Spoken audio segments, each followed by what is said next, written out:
Hi guys, on se retrouve aujourd'hui pour une nouvelle vidéo et comme cet attirail le montre, on va tourner ensemble un 10 minutes et un café. Alors plus précisément, si on veut totalement exact, un 10 minutes et un thé, puisque je suis en train de boire un petit thé au jasmin dans lequel je vais mettre du miel.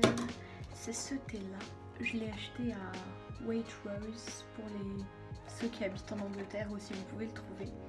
Il est très bon ma foi. Et donc dedans je mets du petit miel et donc c'est un petit thé au jasmin qui est très très bon. Et oui, j'ai pensé que ce serait sympa que je vous dise plus souvent ce que je suis en train de boire quand je bois quelque chose, parce que le thé c'est quand même un truc que j'aime énormément et qui peut être intéressant. Et donc j'ai décidé aujourd'hui de parler avec vous de féminisme et plus précisément de mon histoire avec le féminisme. Parce que vous savez que le principe de ces vidéos 10 minutes à un café, c'est que je parle d'un sujet en vous racontant mon expérience avec ce sujet, puisque le féminisme est un des sujets qui est actuellement très important dans ma vie et avec lequel j'ai eu une histoire qui, je pense, est peu commune entre guillemets. Donc pour reprendre les choses à la base, j'ai été élevée dans une famille purement française, du côté de mon père, ma grand-mère est espagnole et du côté de ma mère, on a des origines italiennes, mais je suis née en France, mes deux parents sont nés en France, donc j'ai été élevée avec une culture très française. Je pense que c'est important de le préciser parce qu'il y a beaucoup de différences en fonction des pays. Par exemple ici en Angleterre, c'est très facile et en fait c'est la norme plus ou moins d'être féministe ici. J'ai entendu peu de gens dire... déjà j'ai entendu personne dire qu'il ne l'était pas, parce que c'était quelque chose dont on parle beaucoup en cours, notamment comme j'ai des cours de politique. Et les seules personnes où tu sens que ce sont des personnes un petit peu réticentes ne l'expriment pas très franchement, alors qu'en France c'est plutôt l'inverse, je trouve. En tout cas moi, dans les expériences que j'ai eues, c'était plutôt moi qui avait tendance à être la personne un peu particulière du groupe en disant qu'elle était féministe, parce que je pense qu'en France il y a beaucoup d'a priori sur ce que ça veut dire que d'être féministe. Et du coup j'ai été élevée avec l'idée que le féminisme c'était quelque chose qui n'était pas forcément bien, c'est-à-dire que j'ai été élevée avec la conception du féminisme pas comme recherche de l'égalité homme-femme, mais comme recherche de la supériorité des femmes sur les hommes, et avec l'idée en tête que les féministes étaient des femmes extrêmes, en colère, qui faisaient des gestes comme ça politiques très forts, comme on voit les fémènes torse nu, etc. pendant les rassemblements. Voilà, j'ai été élevée avec cette conception en tête du féminisme, le fait que les féministes se battent contre l'asservissement de la femme, contre le fait des choses un peu plus lambda entre guillemets dans nos cultures, comme le fait de s'épiler, etc. Et donc comme j'ai toujours été une femme qui physiquement, ou une jeune fille qui physiquement rentrait dans les stéréotypes de genre, c'est-à-dire que je me maquille, j'ai les cheveux longs, je m'épile, je mets beaucoup de crème, de trucs comme ça. En fait comme c'est des choses que j'ai toujours plus ou moins fait, on va dire, que je fais depuis mon adolescence, j'ai été élevée dans l'idée que comme je ne corresponds pas aux stéréotypes qu'on m'a inculqués de la féministe, je ne peux pas être féministe, puisque je fais ces choses-là contre lesquelles certaines se battent. Je sais pas si c'est très clair, j'essaie d'être claire. Et donc j'ai été élevée avec l'idée que je ne pouvais pas être féministe, puisque je faisais toutes ces choses contre lesquelles les féministes se battent. Et puis en grandissant, il m'est arrivé un truc incroyable qui s'appelle la littérature. Et j'ai commencé à découvrir le côté je m'informe moi-même sur le féminisme, c'est-à-dire parce que là, jusque-là, comme je vous le disais, ma conception du féminisme était créée et entretenue par mon climat familial et par les médias. Donc déjà il m'arrive un autre truc formidable, c'est que j'ai arrêté de regarder la télé, ce qui a changé énormément de choses pour moi. Et donc dès le moment où j'ai commencé à donc rentrer au lycée et à lire des choses que Simone Veil a écrit, que Simone de Beauvoir a écrit, dès le moment où j'ai eu des lectures comme Les liaisons dangereuses, où j'ai commencé à lire des choses écrites par des femmes extrêmement fortes et intellectuelles qui allaient dans le sens du féminisme, j'ai commencé à me rendre compte que l'idée que j'avais du féminisme était une idée complètement fausse et que le féminisme, comme tout mouvement, courant, voilà, appelez ça comme vous voulez, et ben que c'est quelque chose qui a différentes formes pour chacun d'entre nous et que pour certaines, le féminisme c'est ça, pour certains c'est ça, pour certains et certaines c'est autre chose et que en fait ce n'était pas quelque chose de figé et que voilà, il existait plusieurs conceptions en fait de ce truc là et donc j'ai commencé à découvrir le féminisme par ces autrices là, ces intellectuels et là j'ai commencé à comprendre que c'était exactement comme ça que je me sentais, que le féminisme était en fait une grosse part de mon identité depuis toujours, mais où j'avais pas du tout conscience que c'était du féminisme, puisque pour moi le féminisme avait totalement une image erronée dans mon esprit. Et j'ai découvert également Virginia Woolf, qui est une grosse source d'inspiration pour moi, et donc bien plus tard, il y a quelques mois, Mona Chollet, et toutes ces lectures contribuent encore aujourd'hui à construire mon idée et mes valeurs féministes.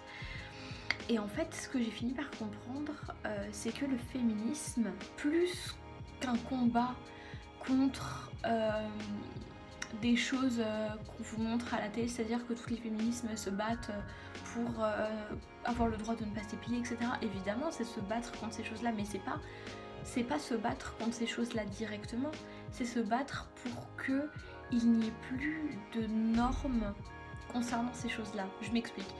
C'est-à-dire qu'en fait, pour moi, le féminisme, c'est se battre pour que ce ne soit plus la norme qu'une femme doive s'épiler, se maquiller, etc. C'est se battre pour que tout le monde ait le choix d'avoir un physique et une manière de faire les choses et d'être qui lui correspondent. Pour moi, c'est ça le féminisme. Le féminisme, pour moi, c'est pas se battre, on va dire, aveuglément contre des choses, tout en les refusant catégoriquement. C'est-à-dire en disant... on ne doit pas s'épiler, tu vois. Pour moi, le féminisme, c'est la liberté. C'est le fait de dire, je me bats pour que les règles, pour que la menstruation, pour que la contraception, pour que les menstruations, pardon, pour que la contraception, pour que la sexualité, pour que les douleurs, pour que toutes ces choses-là ne soient plus tabous. Je me bats pour que porter des talons, me maquiller, m'épiler, être toujours polie, ne pas parler trop fort, être classe, être machin, pour que ce ne soit plus quelque chose qu'on me colle directement dessus parce que je suis une femme. Je me bats pour avoir le choix si j'ai envie de le faire et si j'ai envie de ne pas le faire. Et en fait ça, c'est triste de dire ça je trouve, hein, mais je l'ai compris que très tard, je l'ai compris au lycée, puisqu'avant j'avais vraiment cette conception erronée du féminisme. Et dès le moment où j'ai découvert ça, qu'en fait le féminisme c'est se battre pour avoir le choix d'être qui on veut en tant que femme indépendamment de notre genre,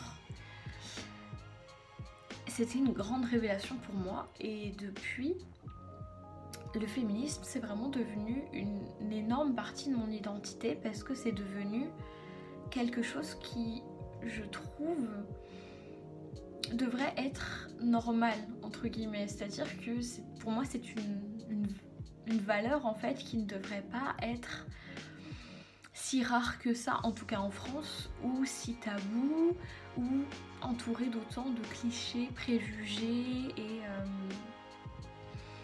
et autant méconnu en fait finalement, parce que si j'ai eu pendant ce long laps de temps cette idée erronée du féminisme et de ce que ça voulait dire d'être féministe, etc., je pense que je suis loin d'être la seule et je pense que le pire qui puisse arriver à une valeur qui pousse au progrès, c'est d'être mal comprise.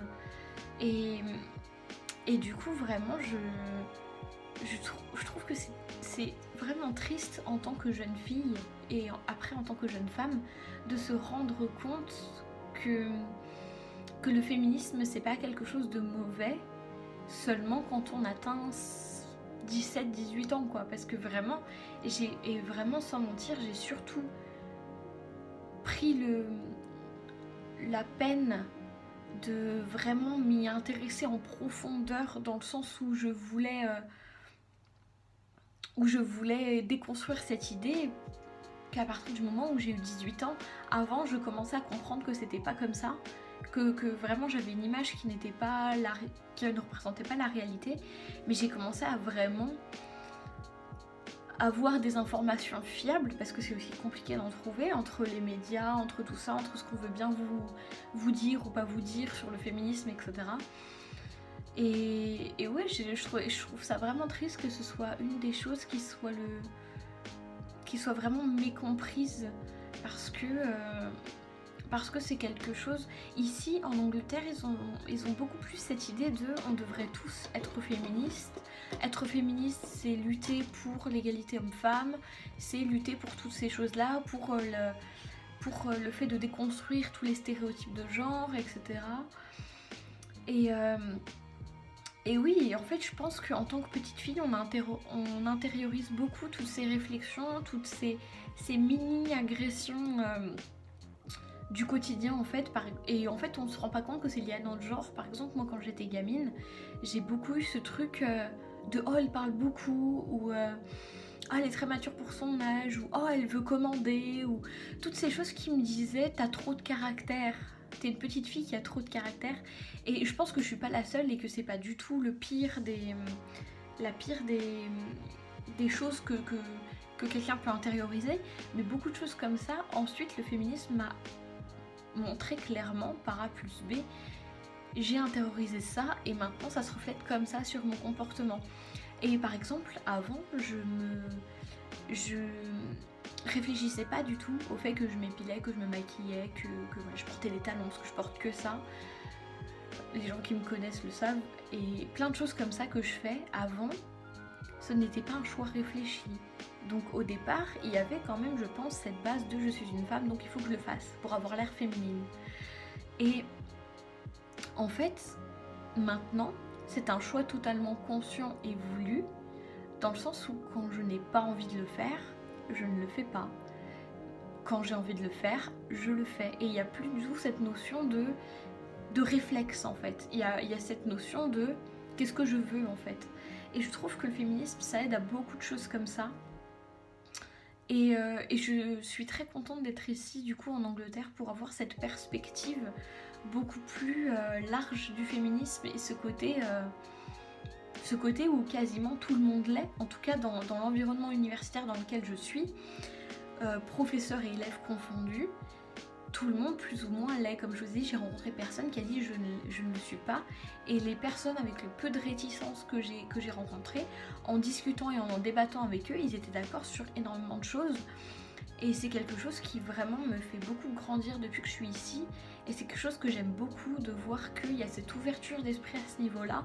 Tout comme ils sont très ouverts sur tout ce qui est alimentation, végétarisme, véganisme, etc. C'est pas le même débat, mais c'est quand même une autre ouverture d'esprit. Et un pays qui est beaucoup moins axé sur les valeurs traditionnelles et sur le fait d'être assez conservateur comme on est en France en fait. Et donc je trouve ça très intéressant, cette perspective aussi en fonction des pays. Donc je vais juste conclure très simplement en disant que si vous-même, vous avez l'impression que vous avez une idée du féminisme qui n'est pas la bonne, ou que vous êtes réticent au féminisme, ce que je peux totalement comprendre, je vous juge pas du tout, on est tous différents en fonction de nos histoires, notre culture, etc. Je vous conseillerais juste une chose, si vous en avez envie, c'est de vous informer. Et la meilleure manière de vous informer, en tout cas je trouve que c'est la meilleure manière, c'est de vous tourner vers des livres. Et des livres écrits par des femmes, parce que souvent c'est des femmes, il y a aussi des hommes féministes qui ont sûrement fait des ouvrages très très bien, mais que malheureusement je ne connais pas. Je me rappelle avoir lu 2 ou 3 titres de bouquins et d'auteurs hommes, mais j'ai plus du tout en tête et pour l'instant j'ai rien lu de leur part. Mais si jamais c'est quelque chose qui vous intéresse, je vous conseille de vous tourner vers Mona Chollet, vers Virginia Woolf, aussi vers Simone de Beauvoir, parce que même si elle a un petit côté... même si voilà, tout n'est pas bon à prendre chez Simone de Beauvoir.